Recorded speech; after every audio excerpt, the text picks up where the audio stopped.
Hi there fellow YouTubers. Now this video is to talk to you a little bit about a new piece of kit that I've got, and you might have noticed it here. I'm hoping you haven't noticed it yet, until I've pointed it out of course. Basically it's the Rode Lavalier. It's not the Smart Lav version, it's the 100 and odd quid version. It's the one that comes with the hard case. And I've been testing it out and it sounds fantastic.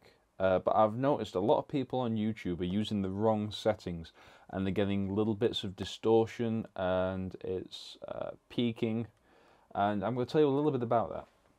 So what I've got this hooked up to at the moment is the Zoom H1, a favourite with a lot of budget filmmakers such as myself. And so what I've done to set this up is I've made sure that I keep my eye on the levels. Now I can now pick this up without it making much sound, which is really handy. So you see here, it's a little out of focus, but you can generally see what it is. The levels when you're talking and it starts going up, down. Those are your sound levels, okay? Now it goes from -40 at the bottom there, all the way up to 0. And in between there is -24, -12 and -6. Now when you're checking your levels, always make sure that you do a test, or if you're interviewing someone, ask them to count from 1 to 10 slowly, in the normal voice. And really you want those levels, when you're messing with your input level, to be in between -24 and -12. Anything above -12, it will begin to peak and you'll start to get that distortion, which you don't want because it's going to ruin your sound.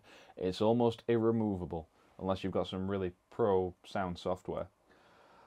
So yeah, always make sure that it's in between -12 and -24. I'm going to talk to you a little bit about some of the settings that I've got on here at the moment. At the moment my low cut is on, which cuts out all the low frequencies that are in the surrounding environment and perhaps your voice.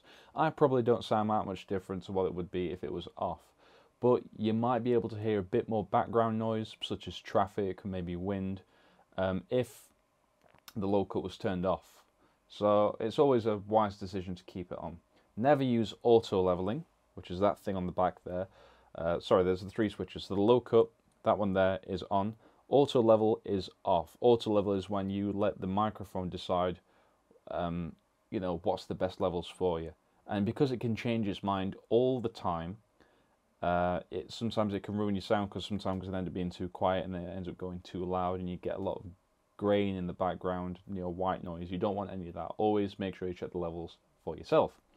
Also, this recording format here, see at the top it says MP3, at the bottom it says WAV. Now WAV is uncompressed. That means when it records into here, it doesn't mash it all up into one small file, because when it does that, it means you've got less to play with, in post-production.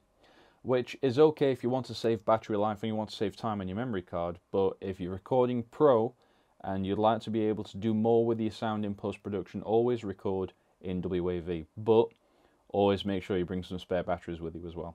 I actually recently learnt that you can, that the Rode is capable of being phantom powered. So see the USB here, I've got it hooked up to the computer. It's not recording onto the computer is just supplying power into the Rode mic, so I don't have to use the battery. So I can save the battery for when I'm out and about. So always a wise decision if you happen to have a plugged-in computer nearby.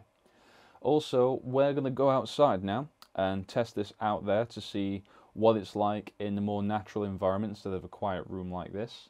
And we're going to see what the wind guard's like as well. I'm going to talk to you a little bit about the wind guard before we do. So, the wind guard. Also, this. Now, you guys have probably seen these in, you know, on the adverts, you know, other people reviewing the microphone or, you know, the pictures and whatnot. It looks like a thin plastic case. It's not. It's a really heavy and fantastic shock case. This is brilliant. You couldn't have asked for anything better. So it might be expensive, this tiny little microphone here, but it's money well spent. Did I point that there? There, sorry. Now I'm actually gutted about the wind guard here. It's a cute little fluffy thing. It looks like a, I don't know, something from Star Trek. Those enemies are the Klingons. But it snapped the inside, the connection, where it hooks onto the mic itself. So I'm a bit gutted about that. It's really frail. And I'm not sure if this is even usable anymore, because without the holding, in the middle there. I imagine it's going to rub a lot on the microphone itself, but there's no other way to find out than to simply try it. So we're going to go outside. We're going to give it a go. I'm recording. Piss off. It's alright, mother's staring at me and teasing. So, this is the sound of the microphone in outdoor conditions. Once again, I've checked my levels to make sure that they're somewhere in between -12 and -24. I'm not speaking that much louder because I don't need to, because the microphone's right here. So it's not as if I'm having to shout to the camera, so make sure that whoever you're interviewing doesn't do that. You can probably hear some background noises, birds and whatnot, but my voice should be overpowering that, which is good. Aside from the levels, I haven't changed any of the settings, so the low cut's still on. It's on, yeah. The auto level's off. The wind guard is actually holding up quite well. Even though it's broken, it's actually not doing too bad. So hopefully you can't hear any crackling or anything like that.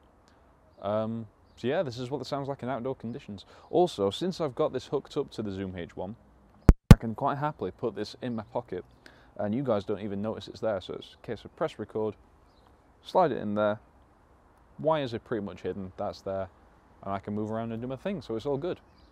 So there we go. Anyway, that's my review of the Lavalier mic. One thing I will say before I go is, you see the mic on 2 connector here? Basically, this microphone screws into that connector, and then that connector plugs into whatever you want to plug it into. There are 5 different types of connectors. I've got the mic on 2 because that's the 3.5mm jack. It does not come with the connector when you order it. You have to buy the connectors separately. So always make sure that you know what you're going to be recording into and what kind of mic on you need. The 3.5mm connector is the mic on 2. Okay, it's about 12 quid. It's not expensive at all, but yeah, always make sure that you order one of those as well. So I hope this review has been informative, and yeah, I shall see you guys in another video soon where I might end up reviewing the next piece of kit that I get. Not sure what it is yet, but we'll find out. Catch you all in a bit, folks.